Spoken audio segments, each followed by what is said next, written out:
स्वागत है आपका इस बेहतरीन से प्लेटफॉर्म एग्री प्रेप पे। आज के इस लेक्चर में हम डिस्कस करने वाले हैं एग्रीकल्चर इकोनॉमिक्स का एक टॉपिक डिमांड। ये हमारा एग्रीकल्चर इकोनॉमिक्स का सेकंड लेक्चर रहने वाला है।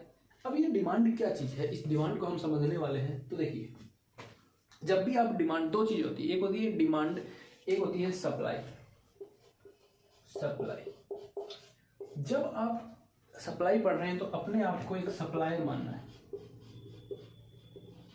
और जब आप डिमांड पढ़ रहे हैं तो अपने आप को क्या मानना है, कंज्यूमर मानना है। अब जब आप सप्लायर हैं तो आपके लिए प्राइस ज़्यादा हो तो बढ़िया रहेगा या कम हो। एक ऐसे मानिए कि आपके एक ओनियन की दुकान है और आप ओनियन बेच रहे हैं, तो आपको क्या पैसा ज़्यादा चाहिए कि भाई मेरा 30 रुपये किलो नहीं बिके, 40 रुपये किलो बिके, मतलब प्राइस आपको हाई की नीड होती है। और जब आप कंज्यूमर होते हैं, जब आप मान लीजिए प्याज खरीदने जाते हैं, ओनियन खरीदने जाते हैं, तो आप क्या चाहते हैं कि मुझे जो ओनियन मिले वो किस प्राइस में मिले, थोड़ा कम प्राइस में मिले, पैसे कम लगे। तो यही चीज़ है, डिमांड में खुद को कंज्यूमर मानना है, सप्लाई में खुद को सप्लायर मानना है। इसी बेस पे ये कॉन्सेप्ट चलता रहता है। इसी चीज़ को हम आगे डिस्कस करेंगे। अब देखिए, डिमांड को समझते, डिमांड क्या है। डिमांड कुछ नहीं है, तीन चीजें डिमांड के अंदर, एक किसी भी व्यक्ति की डिमांड के अंदर तीन चीजें कंसिडर की जाती है कि वो व्यक्ति जिस भी कमोडिटी को खरीद रहा है, कोई व्यक्ति अगर किसी कमोडिटी को खरीद रहा है तो उसके लिए उसकी विलिंग होनी चाहिए, उसकी इच्छा होनी चाहिए। जैसे मान लीजिए मेरे को आईफोन खरीदना है, मान लीजिए मेरे को आईफोन खरीदना है, तो पहले मुझे उसकी विलिंगनेस होनी चाहिए, मुझे इच्छा होनी चाहिए कि हाँ यार मुझे आईफोन खरीदना है। दूसरी चीज, मेरे पास उस आईफोन खरीदने की औकात भी तो होनी चाहिए, पैसे भी तो होने चाहिए। या पैसे 1000 रुपए हैं जेब में और मेरे को आईफोन खरीदना है, तो विलिंगनेस है, पैसा नहीं है, एबिलिटी नहीं है, मतलब एबल टू बाई। हमारे पास उस कमोडिटी को खरीदने के लिए एबिलिटी होनी चाहिए। और तीसरी चीज, एक राइट टाइम होना चाहिए, एक सही टाइम भी होना। तो तीन चीजें एक डिमांड की डेफिनेशन में काम करती हैं कि demand is the quantity of A commodity. कोई भी ऐसी कमोडिटी जिस उसकी डिमांड हम कब कहेंगे, जब उसकी विलिंगनेस हो, जब उसकी हमारे पास एबिलिटी हो और एक गिवन पीरियड ऑफ टाइम हो, एक पर्टिकुलर सही समय हो। अब जो ये डिमांड है ना, ये डिमांड कई फैक्टर पे डिपेंड करती है। अब डिपेंड कैसे करती है, जैसे मान लीजिए कि डिमांड बढ़ेगी, डिमांड घटेगी, डिमांड ज़्यादा होगी, डिमांड कम होगी। ये क्या है कि अलग अलग फैक्टर पे डिपेंड करती है, वो हम फैक्टर जानते हैं। तो मैं यहाँ लिख देता हूँ, factor affecting, factor effect to demand,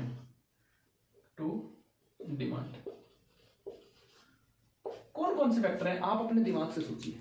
एक बात बताइए, किसी प्रोडक्ट की प्राइस ज्यादा है, मान लीजिए आप बाजार गए, इस बार पहली बार बाजार गए, तो वहां पे जो ओनियन है, वो 20 रुपए किलो मिल रहा है, तो आपने 100 रुपए के ओनियन ले लिए 5 किलो। यहां क्वांटिटी कितनी है, 5 किलो। अगली बार कुछ एक महीने बाद आप फिर मार्केट गए, उस टाइम ओनियन का, प्याज का जो पैसा था वो 100 रुपए पर केजी था।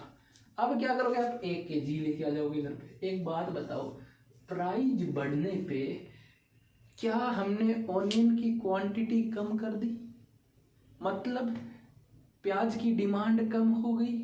तो पहला जो फैक्टर अफेक्टिंग है वो है प्राइस, जो कि डिमांड को क्या करता है, कम करता है। जैसे जैसे प्राइस बढ़ेगा वैसे वैसे डिमांड घटेगा। इसको हम डिटेल में आगे समझते हैं। सेकंड जो है वो है रिलेटेड गुड्स। इसको भी हम आगे डिस्कस करेंगे कि रिलेटेड गुड्स हैं वो कैसे डिमांड को अफेक्ट करते हैं।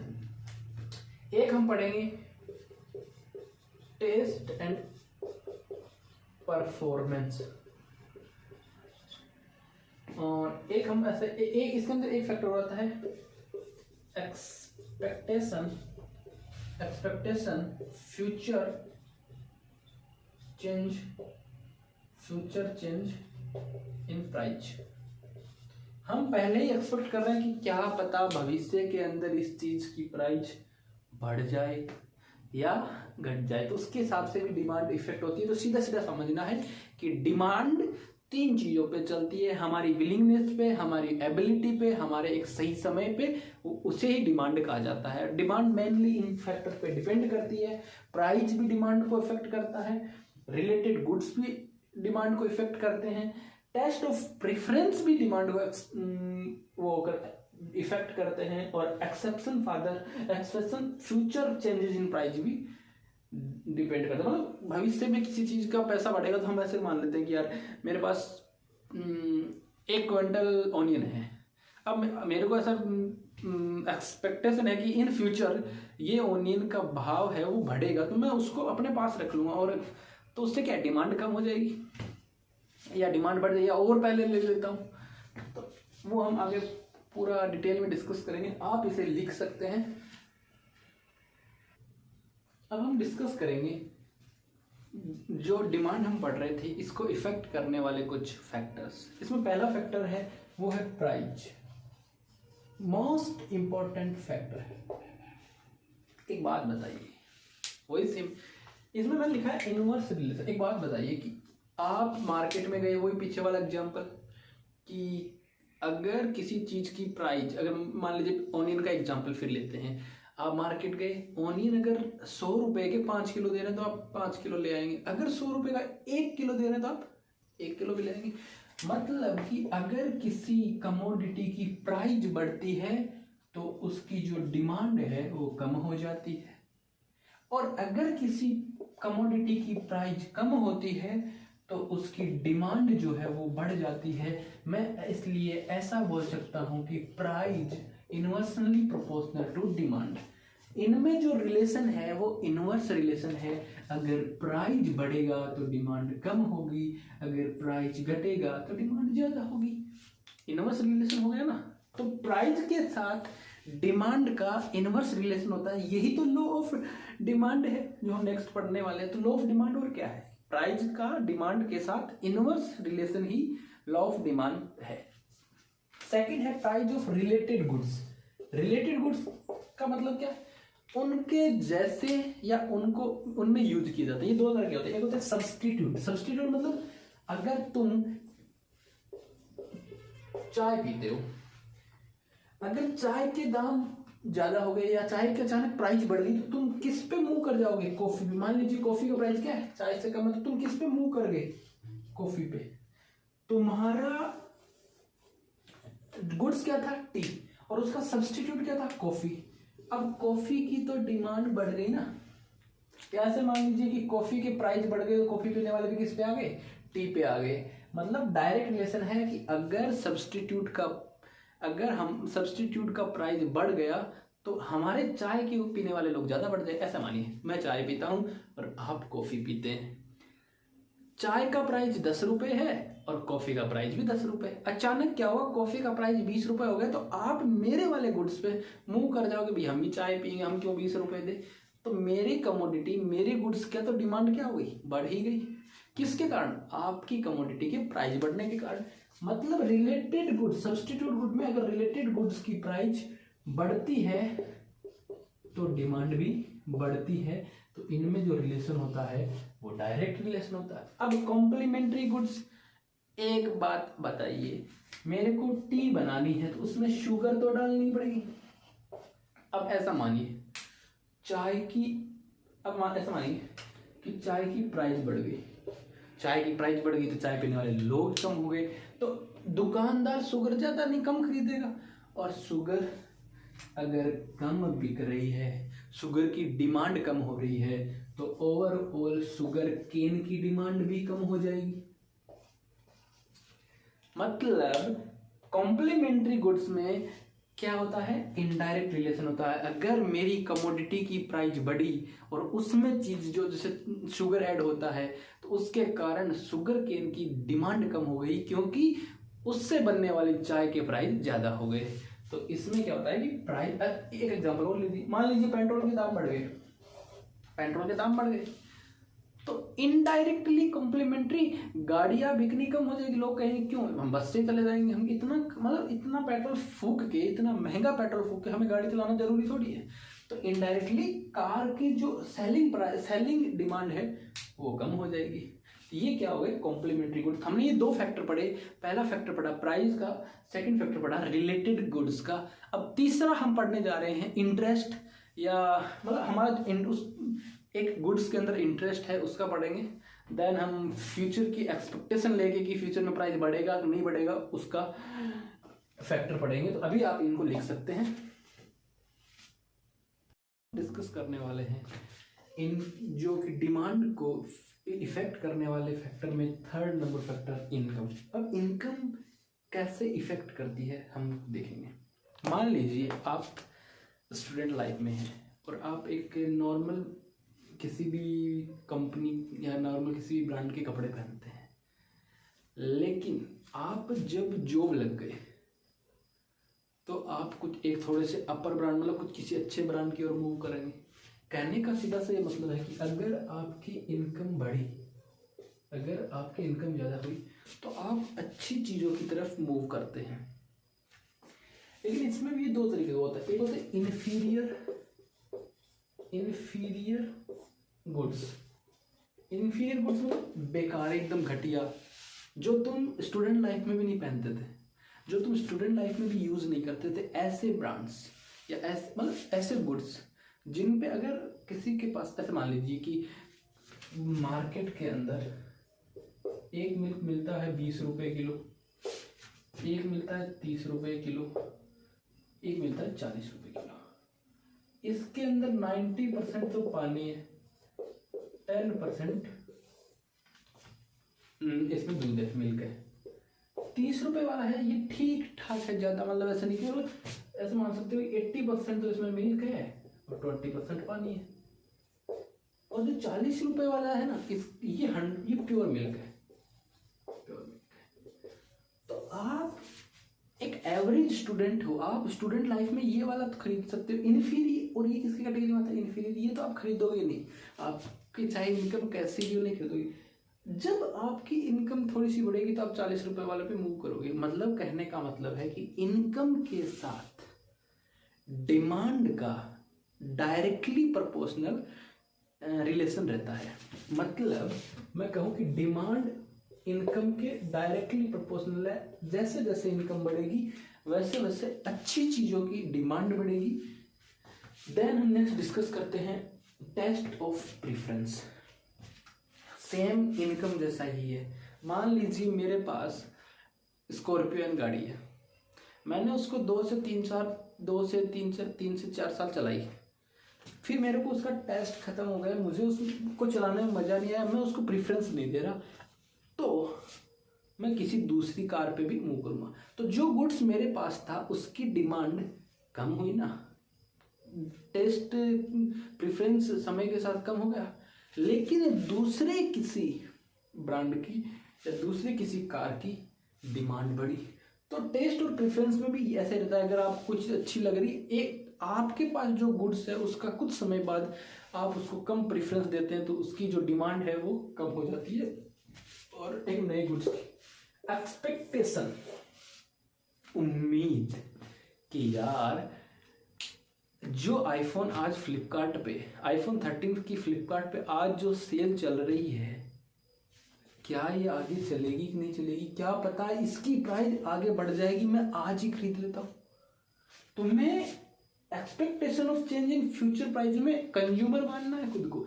तुम्हें ज़्यादा महंगी आगे प्राइस बढ़ रहा है तो तुम्हें तो आज ही खरीदनी चाहिए भाई।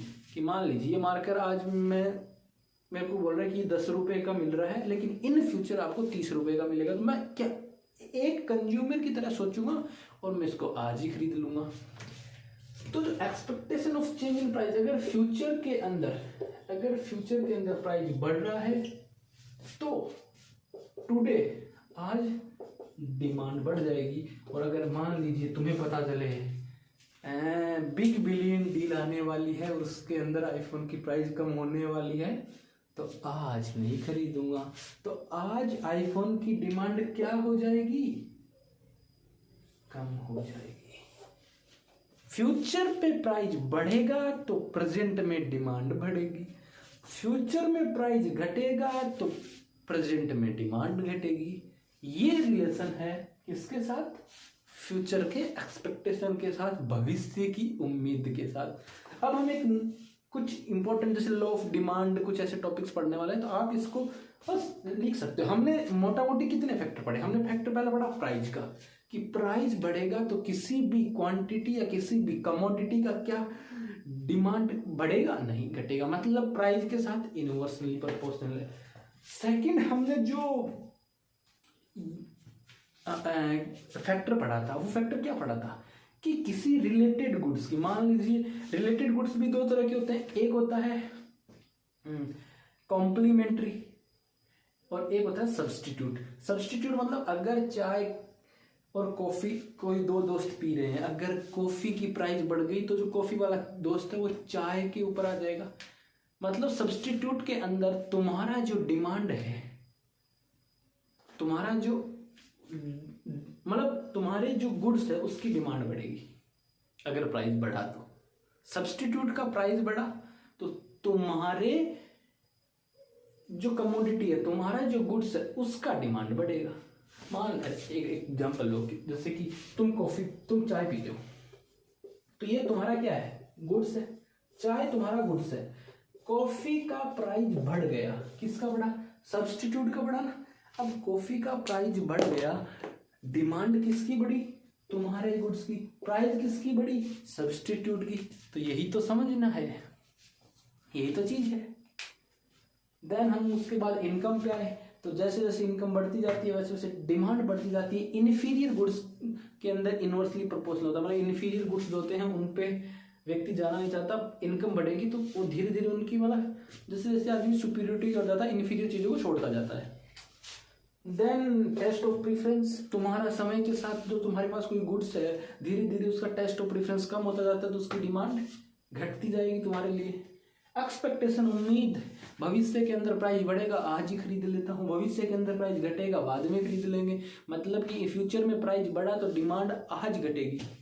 फ्यूचर में प्राइस बढ़ रहा है तो डिमांड आज बढ़ेगी, और अगर फ्यूचर में प्राइस घट रहा है तो डिमांड आज घटेगी। सिंपल सा कॉन्सेप्ट है, सिंपल से फैक्टर है। अब हम कुछ और नई चीजों पे चलते हैं। देखिए, अब हम डिस्कस करने वाले हैं लॉ ऑफ डिमांड। देखिए, लॉ ऑफ डिमांड को आपने मोटा मोटी पढ़ ही लिया है। लॉ ऑफ डिमांड में एक ही चीज काम करती है कि जो प्राइस है वो डिमांड के उल्टा चलती है, जो हमने पीछे भी पढ़ा। लेकिन इसमें कुछ चीजें, जैसे ये मोस्टली डिमांड को इस तरीके से एक्सप्रेस किया जाता है कि ये डीएक्स क्या है? किसी भी कमोडिटी, एक्स कमोडिटी की डीएक्स डिमांड, ये कांस्टेंट है। ये price of commodity, related goods की प्राइस, इनकम, टाइम या टेस्ट, और इसमें क्या जाते हैं अदर प्रीफरेंसेस जो भी है, अदर फैक्टर्स जो भी है। तो लॉ ऑफ डिमांड क्या कहता है कि अगर मैं प्राइस ऑफ कमोडिटी को छोड़ के बाकी सबको कांस्टेंट कर दूं, कांस्टेंट मीन्स सब्स्टिट्यूट, जो प्राइस ऑफ सब्स्टिट्यूट है वो भी नहीं बढ़ रहा, इनकम भी सेम है, कोई अदर फैक्टर भी काम नहीं कर रहा, कोई प्रेफरेंस, टेस्ट, सब कांस्टेंट है, किसी का कोई प्रभाव नहीं है, किसी का कोई इफेक्ट नहीं है डिमांड पे, केवल प्राइस को छोड़ के, तो हमेशा हमेशा इन्वर्सली प्रोपोर्शनल होगी डिमांड प्राइस के, या डिमांड इन्वर्सली कैसे भी लिख सकते हो। और जो कर्व बनेगा वो कर्व कुछ इस तरीके से बनेगा कि मान लीजिए ये है क्वांटिटी ऑफ डिमांड, और ये मान लीजिए प्राइस ऑफ गुड्स। अब मान लीजिए ये प्राइस P1 है, ये प्राइस P2 है, ये डिमांड D1 है, ये डिमांड D2 है। किस कोई अब जो ग्राफ है वो कैसे बनता है? मान लीजिए यहाँ प्राइस थी 50 रुपये और इसकी डिमांड थी इतनी। कल को प्राइस 100 रुपये होगी किसी कमोडिटी, उसकी जो डिमांड है वो कम हो जाएगी। तो जो ग्राफ बनता है वो ग्राफ कुछ ऐसा बनता है। ये ग्राफ को क्या बोलते हैं? Negative slope.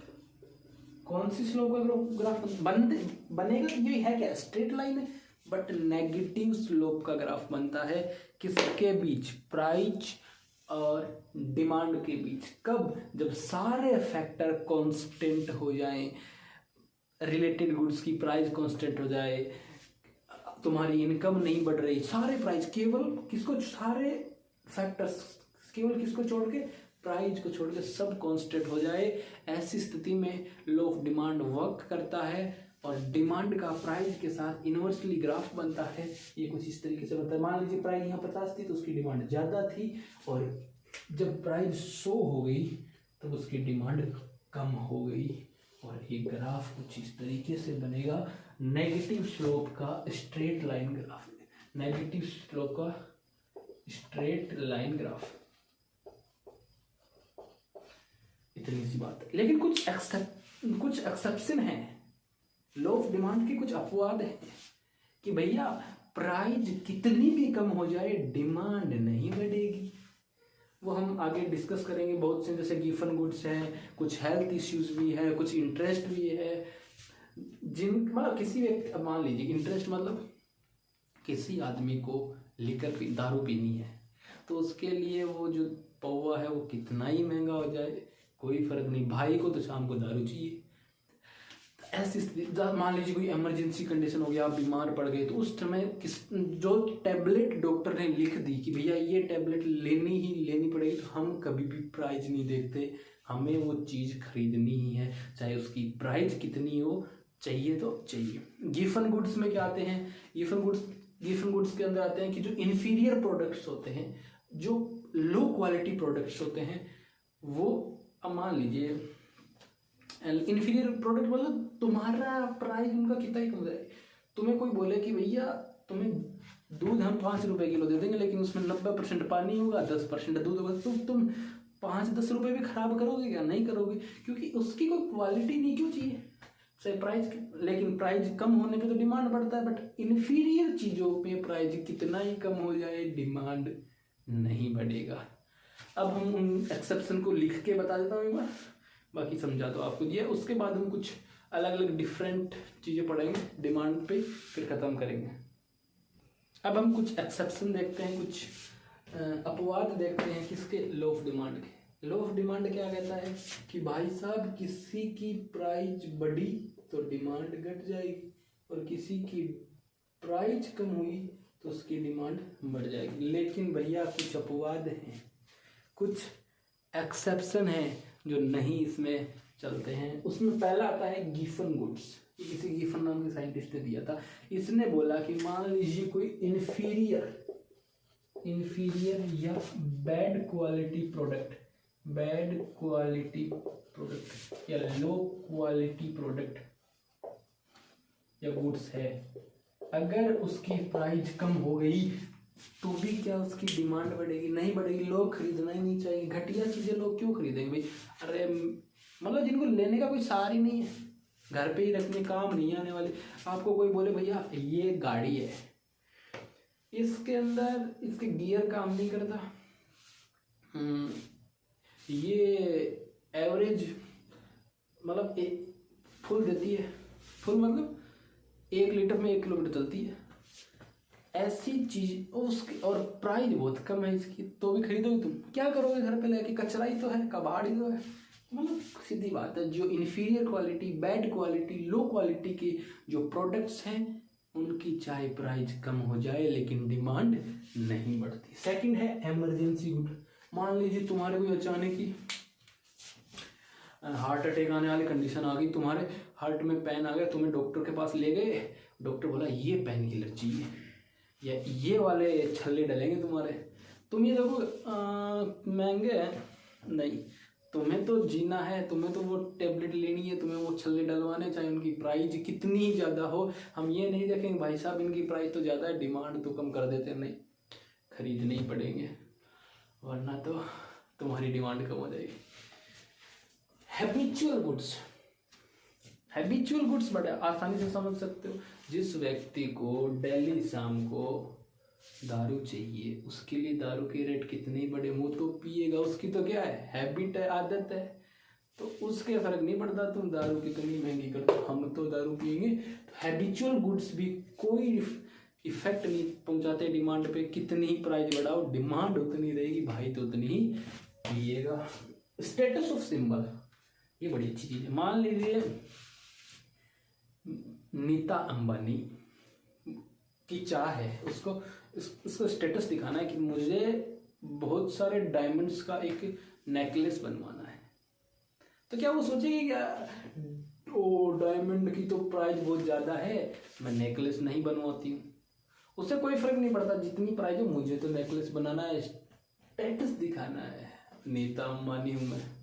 तो मतलब ऐसी चीज़ें, ये 3-4 चीज़ें हैं, इन पे जो लॉ ऑफ डिमांड है वो काम नहीं करता। तुम प्राइस कितनी कम कर दो, तुम प्राइस कितनी ज़्यादा कर दो, जिस व्यक्ति को खरीदनी है वो खरीदेगा, और जिसको चीज़ें नहीं पसंद कि भैया इसकी क्वालिटी बहुत बेकार है, मैं क्यों खरीदूं, कितनी ही कम प्राइस है, फोकट में क्यों दे, तो भी नहीं ले। अब हम कुछ और चीज़ें पढ़ेंगे। तो ये बेसिकली 4 चीज़ें कि इमरजेंसी गुड्स के अंदर कुछ टैबलेट्स आ जाती हैं, इसके अंदर लिकर का एग्जाम्पल हमने दिया, और इसके अंदर हमने डायमंड का एग्जाम्पल दिया। तो ये आप क्या ही लिखोगे, बस ये 4 चीजें लिख लो कि कौन से एक्सेप्शन है। कभी कभी क्या ऑप्शन में आ जाता है expression of the law of demand, कौन लॉ ऑफ डिमांड कब हुआ था, डायरेक्ट इनमें से कोई एक आंसर ऑप्शन में होगा तो टिक कर सकते हो। अब हम नेक्स्ट कुछ और चीज़ों पे चलते हैं, तो आप इसे लिख सकते हैं। अब हम डिस्कस करने वाले हैं इलास्टिसिटी ऑफ डिमांड। अब भाई साहब ये क्या बोला है, देखिए हमने साथ में लॉ ऑफ डिमांड पढ़ा, हमने लॉ ऑफ डिमांड में ये पढ़ा कि भैया प्राइस बढ़ने पर क्वांटिटी ऑफ डिमांड कम हो जाती है, और प्राइस घटने पर क्वांटिटी ऑफ डिमांड बढ़ जाती है। लेकिन हमने ये नहीं सोचा कि कितना चेंज आता है, कि भाई डिमांड मान लीजिए पहले 10 प्रोडक्ट बिक रहे थे, अब प्राइस कम हो गया तो कितने प्रोडक्ट बचे, बिके 2 बिके 3 बिके, 3 ज़्यादा बढ़े 4, मतलब वो जो चेंज है, इलास्टिसिटी का मतलब ही क्या होता है, चेंज। जो इलास्टिसिटी होती है उसका मतलब ही क्या है, चेंज। कितना परसेंट चेंज आया डिमांड में, कितनी परसेंट डिमांड बढ़ी, कितना परसेंट प्राइस बढ़ने पे कितनी परसेंट डिमांड बढ़ी, वही हम क्या पढ़ते हैं, इलास्टिसिटी। उसे ही क्या कहते हैं, इलास्टिसिटी। इसका जो फॉर्मूला होता है कि percentage change in quantity of demand, कि जो क्वांटिटी ऑफ डिमांड है उसमें कितना परसेंटेज चेंज आया, upon change in percentage change in price, और कितनी परसेंट प्राइस बढ़ी। तो जो फॉर्मूला है, अब जैसे मान लीजिए एक एग्जांपल लिखता हूँ कि पहले कोई प्राइस P1 20 था, अब उसकी प्राइस घट के 12 हो गई, तो यहाँ जो डिमांड थी, यहाँ डिमांड थी मान लीजिए 60 थी, अब प्राइस कम हुआ तो डिमांड क्या होगी, बढ़ेगी, अब मान लीजिए 80 होगी। तो पूछ लेगा कि इलास्टिसिटी ऑफ डिमांड क्या है, तो तुम कैसे निकालोगे, तुम बोलोगे कि percentage change in quantity demand, तो पहले 80 माइनस 60 अपॉन 60, 20 माइनस 12 अपॉन 20, तो बोला ऊपर आ गया 20, नीचे आ गया 60, यहाँ आ गया 8, यहाँ आ गया 20। ओहो, इसको इससे काट दूँ, 2 दूनी 4, 40, 8 पंजो 40, 5/6 आ गया। तो इतना परसेंट, ये मतलब पॉइंट कुछ आ जाए, 0.3 ऐसा जी, 6 पंजो 30, 0.8 के नियर आएगी। तो ये जो 0.8 है ये क्या है, इलास्टिसिटी तो है।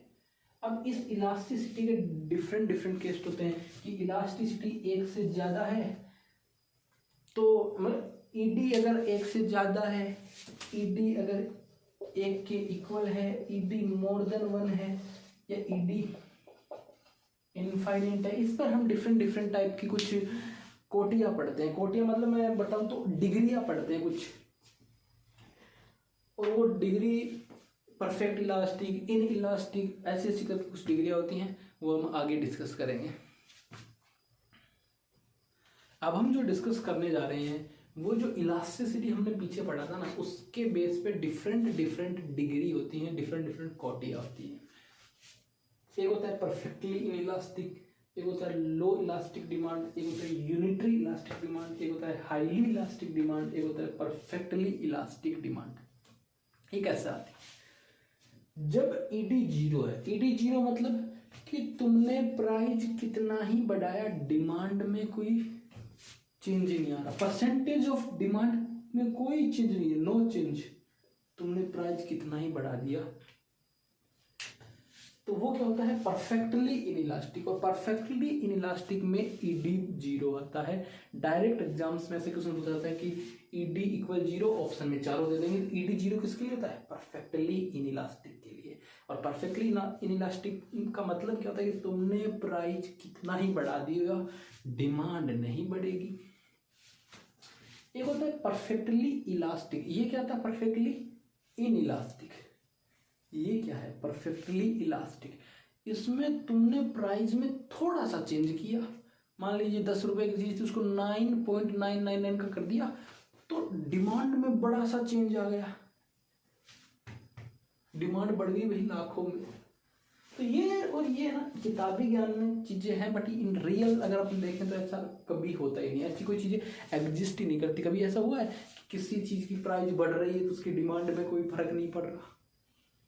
या कभी ऐसा हुआ है कि किसी कोई प्रोडक्ट 10 रुपए का था, वो 9.9999 रुपए का हो गया तो उसकी डिमांड ऐसे भाई लोग लूटने पड़ गए? नहीं हुआ। ये तो दोनों चीजें हैं, ये रियलिटी में नहीं होती है, एग्जिस्ट नहीं करती हैं। तो आपका क्या करना है? परफेक्टली इलास्टिक डिमांड में ईडी इनफाइनाइट होता है, परफेक्टली इनइलास्टिक में ईडी जीरो होता है। इसका ग्राफ देखेंगे कि हमने मान लो प्राइस 10 भी बढ़ाई, हमने प्राइस 20 बढ़ाई, हमने 30 बढ़ाई, बट जो कर्व है, जो डिमांड है, वो तो सोई है, डिमांड नहीं बढ़ रही। ईडी मोर देन 1, अब मोर देन 1 कब आएगा? जब ED less than 1, less than 1 कब आएगा? जब प्राइस में ज्यादा, प्राइस मतलब ज्यादा बढ़े और डिमांड कम बढ़े, तो मतलब लो इलास्टिक डिमांड, जो इसकी जो डिग्री होती है वो कौन सी होती है? लो इलास्टिक। और लो इलास्टिक के अंदर ईडी की वैल्यू 1 से कम होती है, 0 से, मतलब 1 से कम होती है, 0 से ज्यादा होती है, वो तुम याद रखो। ईडी अगर एक ही है तो मतलब सेम चेंज प्राइस में आया, सेम जो डिफरेंस है, सेम परसेंटेज चेंज किस में आया? क्वांटिटी ऑफ डिमांड में आया। तो उसमें यूनिटरी इलास्टिक डिमांड बोलते हैं, और उसमें ईडी की वैल्यू कितनी होती है? 1 होती है। अब हम पढ़ते हैं हाईली इलास्टिक। हाईली इलास्टिक के अंदर क्या होगा? प्राइस में तो कम, मतलब प्राइस के अंदर जो चेंज आएगा वो क्वांटिटी की बजाय थोड़ा कम आएगा।